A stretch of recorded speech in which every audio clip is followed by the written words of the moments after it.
Agora há pouco eu estava assistindo o telejornal do almoço aqui de Porto Alegre. É, Fizeram uma matéria sobre o autismo, sobre as famílias que estão esperando tratamento para seus filhos. E, e aí ali daqui a pouco vai subir para o Globoplay. Eu vou fazer um outro vídeo, vou gravar um outro vídeo. Vou tentar gravar a tela da minha televisão e vou colocar junto. Mas Globoplay é uma coisa, né, que não é uma coisa de milionário, se a gente tem, a maioria das pessoas que estão assistindo também tem. Então pode ir lá no Globoplay, escrever Jornal do Almoço, procura pela edição do dia de hoje. Hoje é dia 28 de fevereiro. Então procura pela edição Jornal do Almoço. Quem está em outro lugar do país, vai lá em programas locais, programa jornalismo, procura pelo Jornal do Almoço em Porto Alegre. Seria mais bonitinho gravar com as crianças, mas né, é impossível, né? Não consigo focar no que eu tenho para falar. Mas assim, o que ela falou, basicamente, tá? O que foi falado nessa matéria do Jornal do Almoço de hoje, 28/2? Essa mãe que recebeu o laudo do seu filho, que por acaso também se chama Pedro, recebeu a orientação do neurologista que deu o laudo que realmente não existe atendimento multidisciplinar no SUS. Ela fez orçamento, ela também teve que judicializar. A clínica mais barata com atendimento multidisciplinar que ela encontrou é R$17 mil por mês. Que mais que tem em comum também? Foi ouvido um especialista, um neurologista do Hospital de Clínicas de Porto Alegre.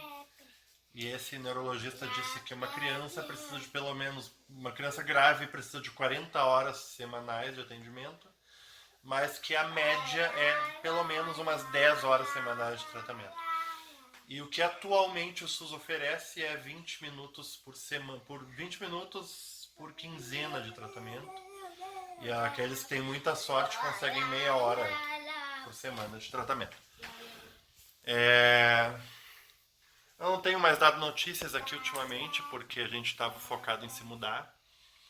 A gente precisava se mudar para uma casa melhor, maior do que a outra que a gente morava lá. Já que a gente mora de aluguel, né? Na outra casa a gente pagava um valor de uma casa normal, e não era uma casa normal, era uma casa horrorosa. E aí a gente está nessa outra aqui que é um pouco melhor e mais segura para eles. Não tenho conseguido mais ir na academia. Como é que está a situação das crianças em geral, tá? Nem na academia, que é 1 hora por dia, não tenho conseguido ir, não tenho conseguido sair para trabalhar, não tenho conseguido ir no banheiro, não tomo banho há 2 dias. O Breno a gente já chegou a levar ele na emergência, onde foi sugerido internação, porque ele não brinca mais, ele fica só destruindo as coisas, se autodestruindo e entra em crise, e eu não posso sair para lugar nenhum, nem mesmo para lavar o carro, que é dentro de casa, que ele entra em crise. Eu tenho que estar sempre perto dele. No momento o hiperfoco dele é eu. Vai mudando os hiperfocos com o tempo, mas no momento o hiperfoco dele é eu. E não é uma crise assim, fica chorando, espera parar de chorar. Não. Ele fica com falta de ar, ele enfia algum boneco dentro da boca, alguma coisa que caiba inteira dentro da boca, e se não tiver alguma coisa para enfiar dentro da boca, ele enfia os punhos dentro da boca. Então, essa é a situação atual. Assim, a família inviabilizou a vida da família. A gente já não sabe mais o que fazer, nem para quem pedir ajuda, porque assim, os médicos receitaram risperidona não deu certo, aripiprazol também não deu certo, e o guri também não toma, porque o gosto é muito ruim. A gente já tentou levar no neurologista caro, no neurologista barato, no neurologista do SUS, no neurologista do posto, no neurologista indicado. Levamos no neuro da emergência, do postão do IAPI 24 horas. E nem os médicos sabem o que fazer. Tá?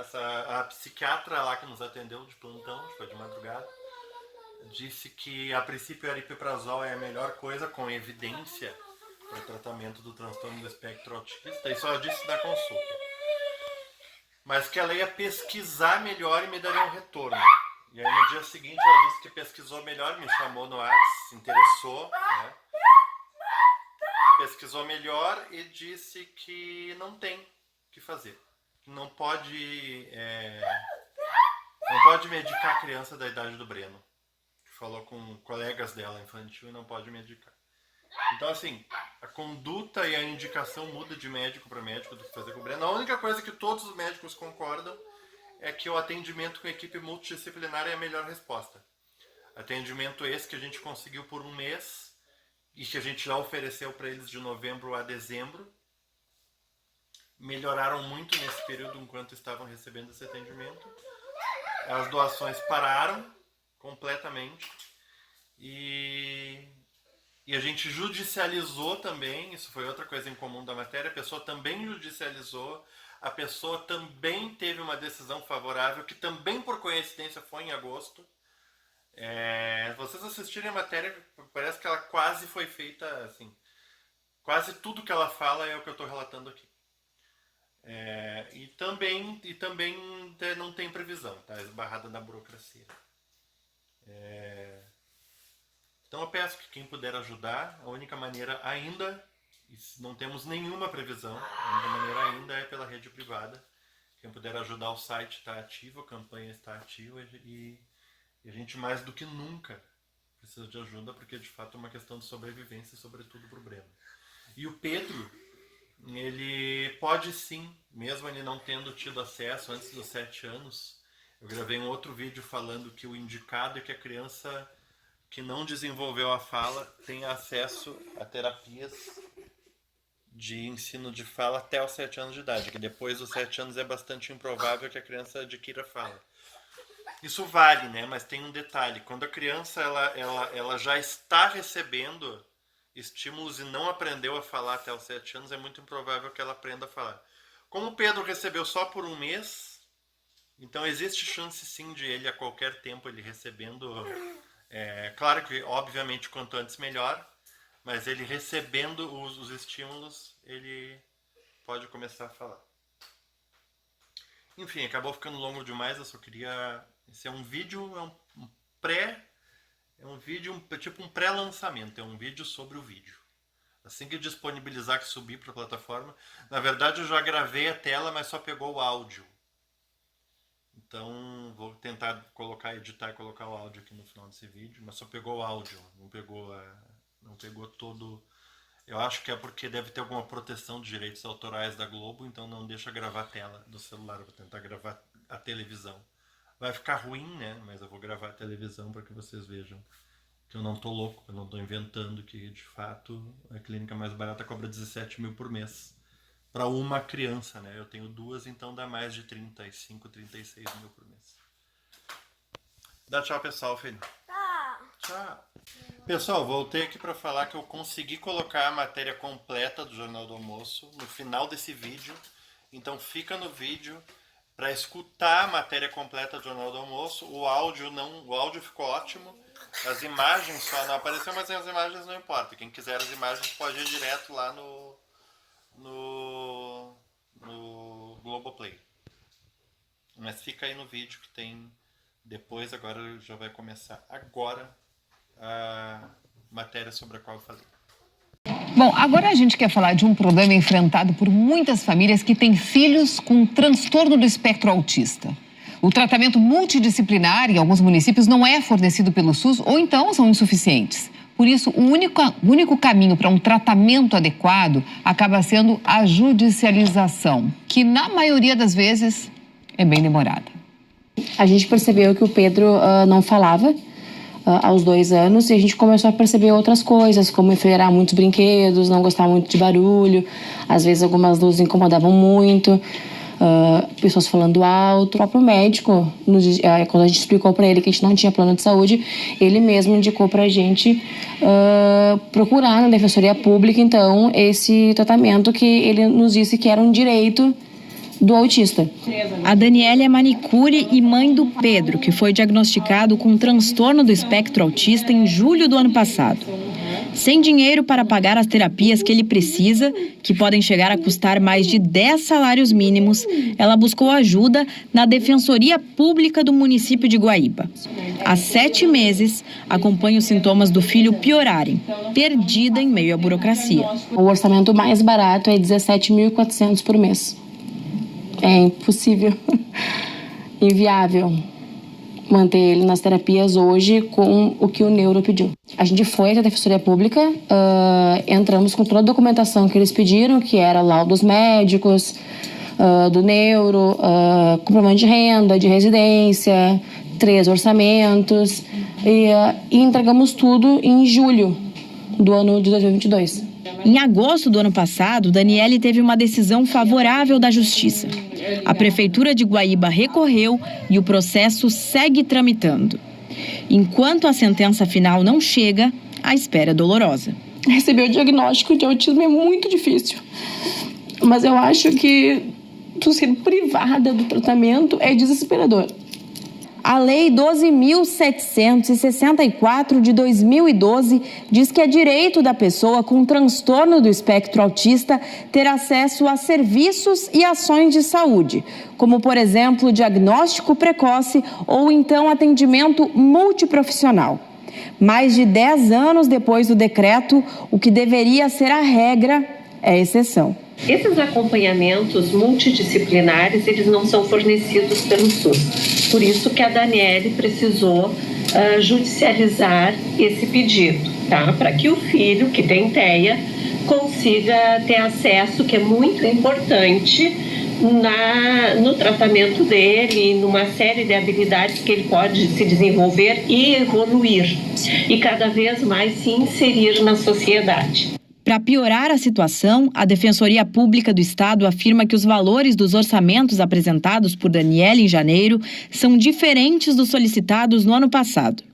Enquanto o ponteiro do relógio só vai para frente, cada segundo de espera significa um passo para trás. A terapia vai ser individualizada, vai depender dos sintomas que essa criança apresenta. Não tem receita pronta, não tem receita de bolo. Vai depender de cada criança.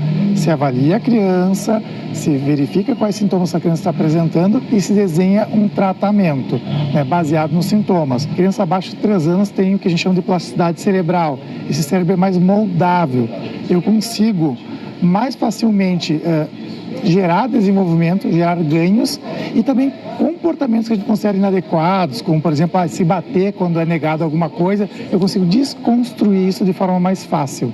E a questão também de as perdas, o atraso, ele tende a ser somatório.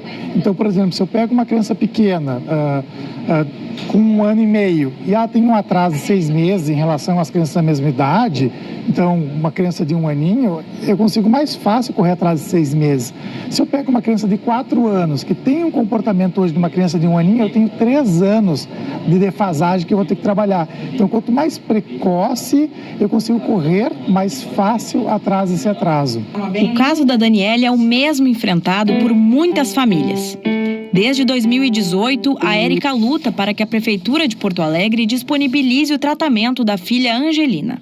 A Angelina sempre foi uma bebê risonha, olhinho brilhando, aquela coisa toda, mas eu percebi que eu podia chamar ela inúmeras vezes pelo nome e ela não tinha um reflexo de me olhar. Quando a doutora encaminhou ela para o neurologista, ela também me deu um documento dizendo o que a Angelina precisaria de intervenções, né? E me explicando as intervenções multidisciplinares, né?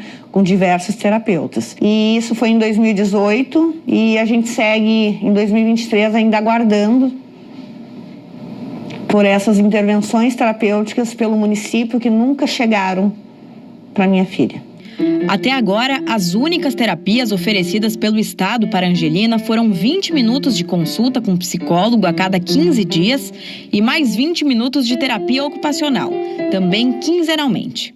Especialistas dizem que esse tempo está bem longe do que é recomendado para que os pacientes evoluam no tratamento. Existem, sim, crianças que têm sintomas mais graves e maior dificuldade em desenvolver, vão chegar a precisar de 40 horas semanais, enquanto crianças que são verbais, que são cognitivamente muito bem, menos horas vão ser suficientes. Mas se a gente fosse pegar uma média, eu vou precisar de pelo menos umas 10 horas semanais de terapia. As pessoas com o transtorno do espectro autista, elas têm garantidas pelo SUS um tratamento com as terapias. Muitas delas são negadas, então, dependendo do laudo médico, né, são negadas. E as pessoas que têm esse benefício que lhes são negados, podem recorrer, então, ao Poder Judiciário, através de um advogado ou de um defensor público, para, então, requerer o direito ao tratamento. Administrativamente, então, caso este laudo e este pedido não seja aceito, a pessoa pode recorrer desta decisão. Recorrer administrativamente sem a presença de um advogado ou defensor público. Caso ainda persista o indeferimento deste pedido, então a pessoa pode recorrer a um advogado ou a defensoria pública para pleitear este tratamento através, então, do Poder Judiciário. Sobre essa situação, a Secretaria de Saúde de Porto Alegre diz que todos esses anos sem as terapias necessárias se justificam pela grande demanda por atendimento e que um centro de referência do transtorno autista, que deve ser finalizado nesse ano, pretende solucionar essa morosidade. Cerca de 600 pessoas com autismo estão aguardando um diagnóstico, um laudo e um plano de tratamento individual. É isso que nós pretendemos esse ano, com o Centro de Autismo, diminuir essa lista de espera e até finalizar. Nós vamos ter uma capacidade instalada lá de 300 a 400 crianças, ou seja, nós vamos ter um segundo equipamento daí voltado para adolescentes e adultos. Nós sabemos que existe um grande gargalo nesse sentido. Por isso que o Centro de Referência do Autismo está entre os projetos prioritários da gestão. A gente que acompanha um filho em casa e que bate nas portas e que vê um filho convulsionar, dia sim, outro também, que na hora de cantar o parabéns, a Angelina está de aniversário agora em maio. É sempre a Angelina, a Vela e o bolo, onde ela não teve acesso à socialização, à inclusão e a tratamentos. Eu não sinto, eu tô... Como as outras mães, a gente morre, né? Não é o físico, a gente morre na alma. E a gente já viu 7 meses. Desculpa. O perdido. Que ele podia estar falando. Melhor na escola. E a gente não viu isso, né? A gente foi em busca da defensoria achando que eles iam defender os direitos do Pedro e a gente viu o descaso, né? A gente foi várias vezes, a gente pediu, a gente implorou e nada. A gente vê o tempo passando e não acontece nada. Se coloque no lugar dessas famílias. Que coisa mais triste, né? Saber que seu filho poderia estar muito melhor, com um desenvolvimento muito melhor e isso não acontece, apesar de ser um direito, por causa da burocracia. Desesperador. Sobre o processo da Daniele, que a gente viu na reportagem na última sexta-feira, o Ministério Público intimou os envolvidos a apresentarem explicações sobre o caso. Ontem o MP encaminhou ao juiz, que agora vai decidir quem será responsável por custear o tratamento do filho. Antes de encerrar, vamos conferir aí os destaques do jornal.